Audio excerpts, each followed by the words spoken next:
ఏం శెట్టి భాయ్ ఇందాక పెళ్లిలో ఆ మంగళసూత్రం చూసామంటాయా? ఏ నీ దుకాణం చేయించలేదా? అదో కాలంలో బంగారం మీద కొడతారని పొంద ఎవరు చేయించాడు కానీ దివ్యంగా వెళ్ళిపోతుంది అనుకో. మొన్న నీ కొడుకు పెళ్లిలో చెబితివి కంకణం కంకణం చూసిన వాళ్ళల్లా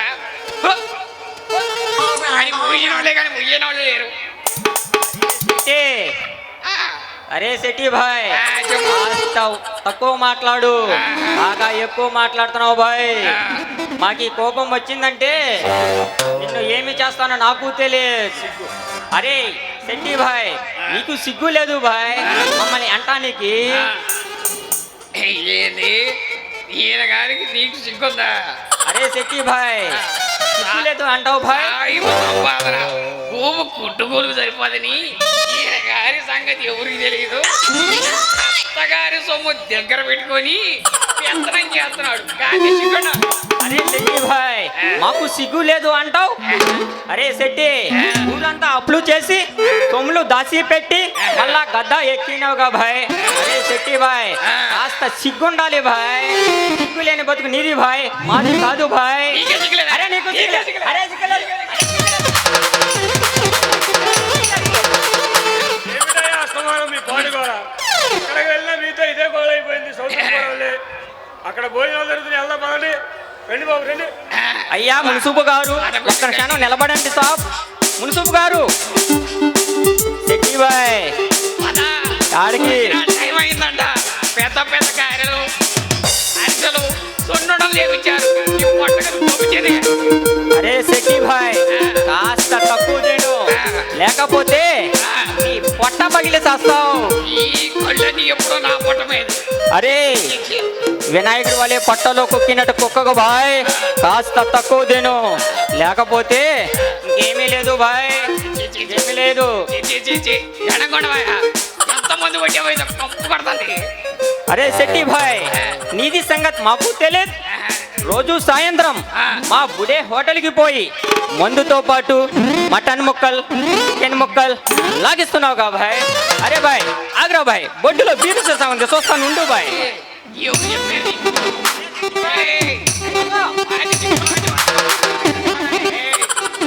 అది నిప్పులాంటి వంశం.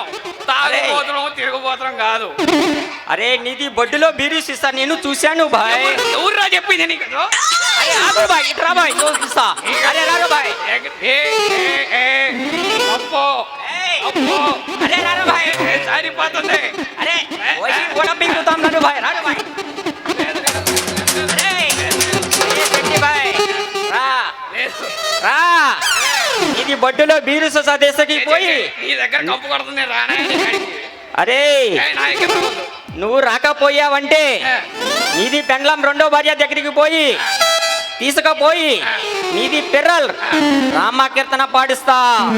అరే శెట్టి భాయ్, ఒళ్ళు జాగ్రత్తగా దగ్గర పెట్టుకో. మరి మత్తాను నీ అంత పని మడుగు చేయబాలి. నువ్వేది తింది గడిపా. అయితే రారా భాయ్, భోజనానికి పోదాం.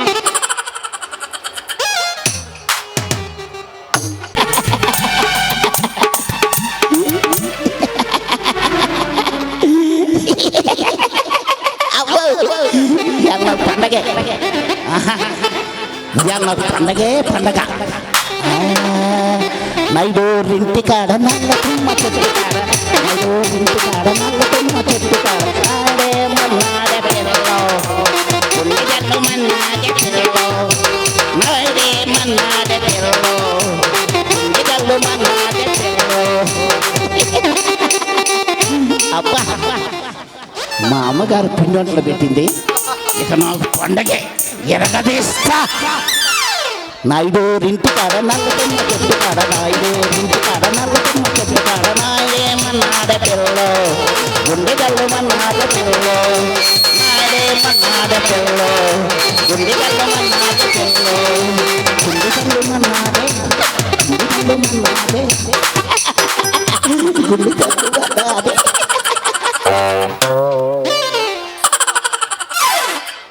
ఈ సాగల పని ఉంది చూశారు, చాలా గొప్పదండి. ఎందుకంటే ఇదిగో ఈ గొంతుకెళ్తే ఈ అమ్మ పిలిచి నాది రుద్దు అంటది. ఇది ఈ గొంతుకెళ్తే ఈ అమ్మ పిలిచి నాది ఉతుకు అంటది. ఈ ఉతకడము ఈ రుద్దడము చాలా గొప్పదండి. అసలు మా ఊళ్ళో ఆసాముల కన్నా మా తల్లి సుగుణమ్మ గారు చాలా గొప్పదండి.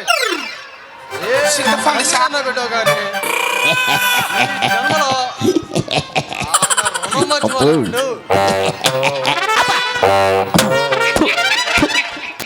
ఏరా భీముడు, ఎవరి గురించిరా తీర్చుకోలేను అని నిగ్గదీర్చోతున్నావు.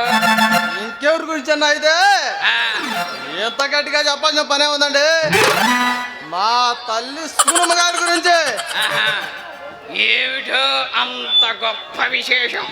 గొప్ప విషయం మరి. మీ ఇంటికి వచ్చావు అనుకో, ఈ భీముడు గాడు ఎంత తింటున్నాడా, ఏమి దోసుకుపోతున్నాడా అని ఒకటే కథలు. మా తల్లి అలా కాదు. అరే భీముడు, కడుపు నిండా అన్నం తిన్నావురా అని అడిగింది. పిల్లలు బడికి వెళ్ళారా అని భవిష్యత్తు చూస్తుంది. అసలు ఒక్క మాటలో చెప్పాలంటే మొత్తం ఆ తల్లి చూసుకుంటది.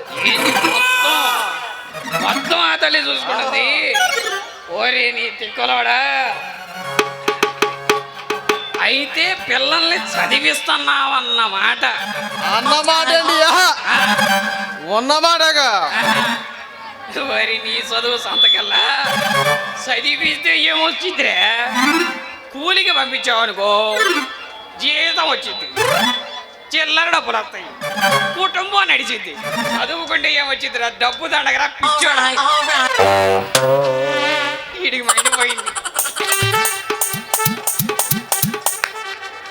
మరి సుగుణమ్మ గారేంటి అలా చెప్పింది? ఎలా చెప్పింది? పిల్లల్ని బడికి పంపిస్తే మంచి జ్ఞానం వస్తుందని, మంచి దారులు దొరుకుతాయని, మంచి భవిష్యత్తు ఉన్నదని చెప్పిందిగా. అలా చెప్పిందా? అవునుగా మరి. చెప్పిద్ది. ఆమెకేమంట, ఆమెకి తింటానికి ఉంది, వంటానికి ఉంది. ఆమె లెవెల్కి అది సరిపోయిద్ది. మరి నీ లెవెల్కు అంతేనంట. ఊరుగా ఇది మరీ ఇడ్డోరంగా ఉంది. నాది ఇడ్డూరమేరా. నాది ఇడ్డూరం అయితే అంతకంటే ఇడ్డూరం ఏందో చెప్పమంటావా? కోప్పడకూడదు. మరి చదువుకున్న వాడికంటే చాకలివాడు మేలురా.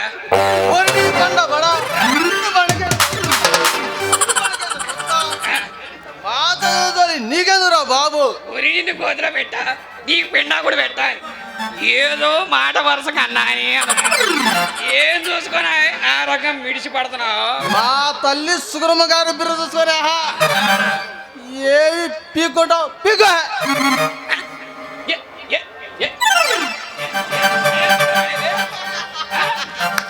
ఏంద్రా పీక్కునేది?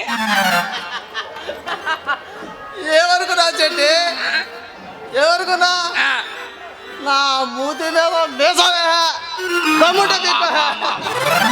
ఎంత దెబ్బతీశాడు నన్నంత మాట అంటావరా? అడుగుతా ఎన్నిసార్లు అంట దమ్ముంటే పీక. ఎంత దెబ్బతీశాడు మడేలు గాడు. ఈ నెట్ట కొట్టాలా? అరే భీముడు, రారా. ఈ వ్యాపారం గొడవల్లో పడి లాక్కోటాలు, పీక్కోటాలు మరిచిపోయానులే. కానీ నువ్వు నిజంగా భీముడి గాడివి అయితే నువ్వు పీకి నా చేతిలో పెట్టరా, చూస్తాను. అబ్బో, వీడు వేసాలా తెలియకుంటున్నాడు.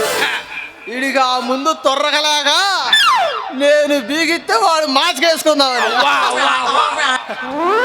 వాడి ఎంత దెబ్బ కొట్టాడు. నేనంటే లెక్క లేకుండా పోయింది నీకు. అంతేగానైతే శెట్టి ఆ, ఎంతగా నువ్వు ఎందుకు వచ్చావు చెప్పా. ఇప్పుడు వచ్చాడండి ఈ దద్దమ్మ దారికి. ఏమి లేదురా. మా దుకాణం దగ్గర చిన్న పెద్ద ఆ, చెవులు కొనుక్కుంటున్నారా. ఏమని ఇడి బాబాగన్నానా ఇడి సరుకులు సన్నాసి అని. ఈ అమ్మగడు మాడ పద్దాక నా వ్యాపారమే పడి చేస్తావేరా. అది దాని గురించి కాదురా. అదే రేపు మన ఊళ్ళో దేవి నవరాత్రులు వస్తున్నాయి కదా. అదే అదేలే. ఆ పూజా కార్యక్రమాలకి ఆహా దీపారాధనలకు అదే మీ ఈ సరుకులు కొనదన్నారా? నా వ్యాపారం సంగతి వద్దురా మొగుడా అని చెప్పా. అనుకుంటుంది రామయ్య గారి గురించి. శెట్టి ఉండు. ఆయన గారు పూజా కార్యక్రమాలకు పనికిరాడని చెప్పుకుంటున్నారు. శెట్టి ఈ మాట ఇంకొకసారి అన్నావంటే ఉన్న రాముకి ఇస్తాను పాలిస్తా. అబ్బబ్బబ్బబ్బ. నేను కాదురా మొగుడా, ఊళ్ళో జనం చెప్పుకుంటున్నారా. ఊళ్ళో పెళ్లికి కుక్కలడావుడు అన్నట్టు ఇస్తరాగులెత్తే వాడికి జనాభా లెక్కలెందుకు? నోరు మూసుకొని బయటికి రాడు.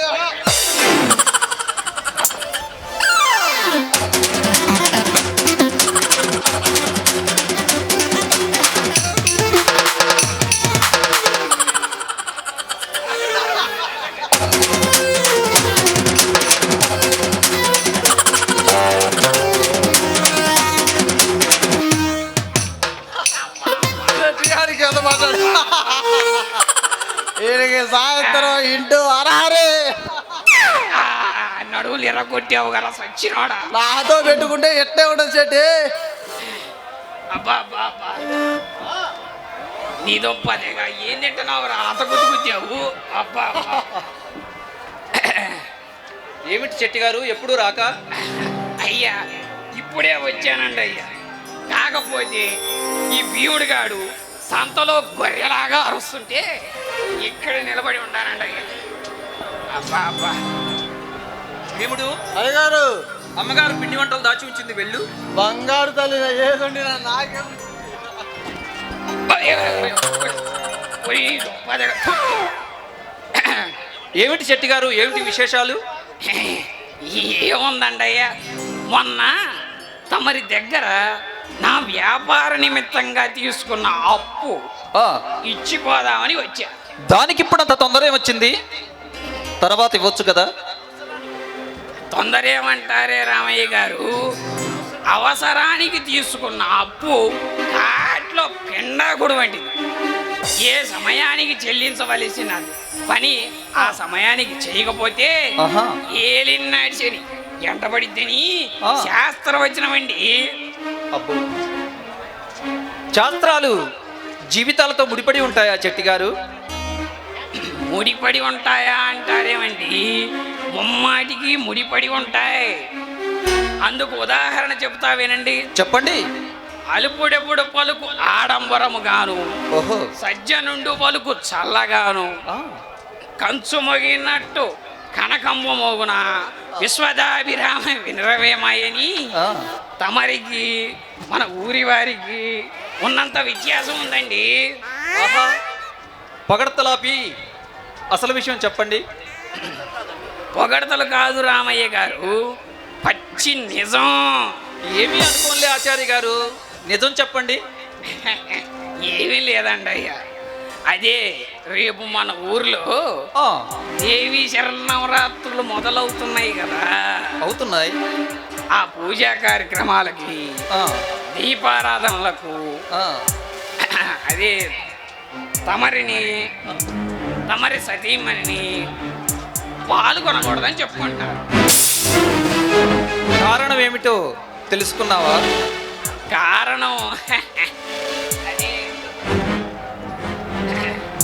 కారణం ఏముంటుందయ్యా, అదే తమరికి పుత్ర సంతానం లేదు కాబట్టి పనికి రారని చెప్పుకుంటున్నారు. నీకు బుద్ధి ఉందా? బుద్ధి ఉన్నవాడేది ఇలాంటి మాటలు మాట్లాడతావా? కడుపుకు అన్నం తింటున్నావా, గడ్డి తింటున్నావా? ఇలాంటి మాటలు ఏమైనా మాట్లాడేటప్పుడు కాస్తంత ఇంకిత జ్ఞానం ఉండాలా? ఆహా. ఇంగిత జ్ఞానం ఉన్నవాడిని కాబట్టి అక్కడ విన్నది ఇక్కడ మొరిగామండి. తమరిలాగా దాచిపెట్టి రాజకీయం చేయలా. ఆపుని వాగుడు. ఆ, మన ఇద్దరం చిన్ననాటి స్నేహితులం కనుక ఇంతసేపు ఉపేక్షించాను. ఎవరు మూసుకొని వెళ్ళు. వెళతామండి, వెళతాం. ఎల్లగా ఎడపడిచేస్తావా? తమరు గ్రామానికి పెద్ద మునసబు గారు కదా. ఎంటుకలున్న అమ్మ ఏ కొప్పు పెట్టినా అందంగానే ఉంటుంది. తమరు పదవిలో ఉన్నారు, తమరు చెప్పాక తప్పిద్దా వెళతాం. ఆ వేసావులే బోడి సామెతలు. వెళతామండి, వెళతాం. ఇవాళ ఇంటికాడ బయలుదేరేటప్పుడు మా ఆడోళ్ళు చెప్పే పంపించింది. నల్ల పిల్లి ఎదురొస్తుంది, పోమాకు పొండాకూరంటే వినకుండా వచ్చా. నాకు జరగాల్సింది చేయింది. నాకు జరగాల్సింది రామయ్య గారు, శెట్టి గారి మాటలేం పట్టించుకోకండి. పట్టించుకోకపోవటానికి ఏముందండి మునుసూబు గారు? ఈ గ్రామానికి అధికారివి నువ్వు. ఈ గ్రామము అభిమానంతో నన్ను పెద్దగా గౌరవిస్తుంది. కానీ ఆచార వ్యవహారాలు పట్టించుకొని పోవాలిగా మనం. అంతేగాని పెద్దలైనంత మాత్రాన ఆచారాలు తప్పుతామండి? ఆచారాలు తప్పుతామా? ఆచారాలండి మంచి మానవత్వం గ్రహించలేని ఆచారాలు పెట్టుకొని చెడును అంటించుకున్నట్లుగా ఉన్నది. కానీ ఇది ఏమీ లాభం లేదు. చూడండి మునుసూబు గారు, ఏమిటో గాని పెళ్ళై ఇంతకాలమైనా ఆ భగవంతుడు సంతానాన్ని ఇవ్వలేదు. సంతానం లేని వాళ్ళంతా పేరంటాళ్లకు అనర్హులని పురాణాలు ఘోషిస్తున్నాయి, పెద్దలు చెబుతున్నారు. అవి మనము పాటించాలండి, పాటించాలి. ఏమో రామయ్య గారు, ఆ భగవంతునికి కూడా ధర్మం లేదు. ఆస్తి అంతస్తు అన్ని యోగ్యతలు ఉన్న వారికి ఆ భగవంతుడు సంతానాన్ని ఇవ్వడు. ఏమీ లేని దరిద్రులకు సంతానాన్ని ఇస్తాడు. చూడండి మునుసూబు గారు, కావాలని కడుపు తెచ్చుకుంటే కాళ్ళ ముందు పడుతుందని అధికారం, అలాంటి అధికారం కోసం ఈ ప్రజల అభిమానాన్ని పోగొట్టుకోలేము కదండి, పోగొట్టుకోలేముగా. రామయ్య గారు, అయ్యి మీరు ఈ గ్రామానికి ఎన్నో సేవలు అందించారు. అన్నదానాలు చేయించారు, నీటి దానాలు చేయించారు, వస్త్రదానాలు చేయించారు.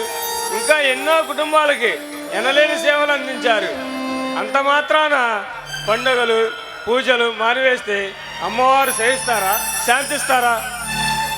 అంతా ఆ ఈశ్వర మహత్యం ఎలా జరుగుతుందోనండి, ఎలా జరుగుతుందో. రామయ్య గారు,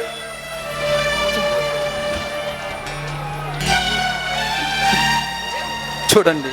లేదు రామయ్య గారు, మీకు సంతానం కలుగుతుంది, తప్పకుండా సంతానం కలుగుతుంది. ఎందుకంటే ఇప్పుడు గ్రామ పూజ మానివేస్తున్నారు కదా.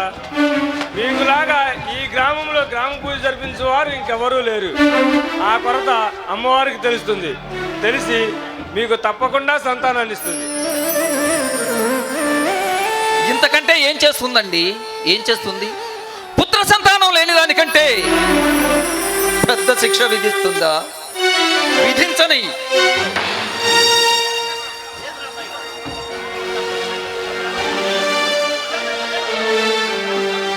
సంతానం కలుగుతుంది రామయ్య గారు, మీకు తప్పకుండా సంతానం కలుగుతుంది.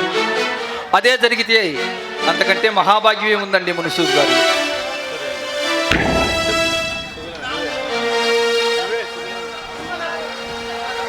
సుగుణ, సుగుణ, వస్తున్నానండి.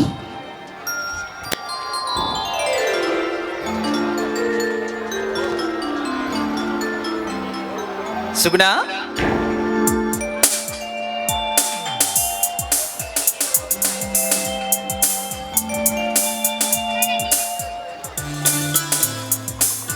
మున్సూబ్ గారు, మాటల్లో పడి మర్చిపోయాను. ఏం తీసుకుంటారు? మజ్జిగ లేక కాఫీ? ఏమీ వద్దండి. సరే, నాకైతే పని ఉంది, అలా బయటికి వెళ్ళి వస్తాను.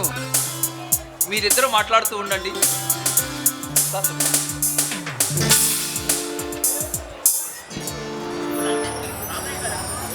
సుగుణ, రామయ్య గారు చల్లని తండ్రి సుగుణ. నన్ను తన ప్రాణంలో ప్రాణంగా సర్వంగా చూసుకుంటున్నాను. కానీ ఆయన్ని నేను సుఖపెట్టలేకపోతున్నాను. ఆయన నా వల్ల సుఖపడటం లేదు, నా వల్ల ఆయనకు ఆనందం లేదు. 10 మందిలో ఆయన తల దించుకుంటున్నాడు. ఇదంతా నా వల్లే జరుగుతుంది.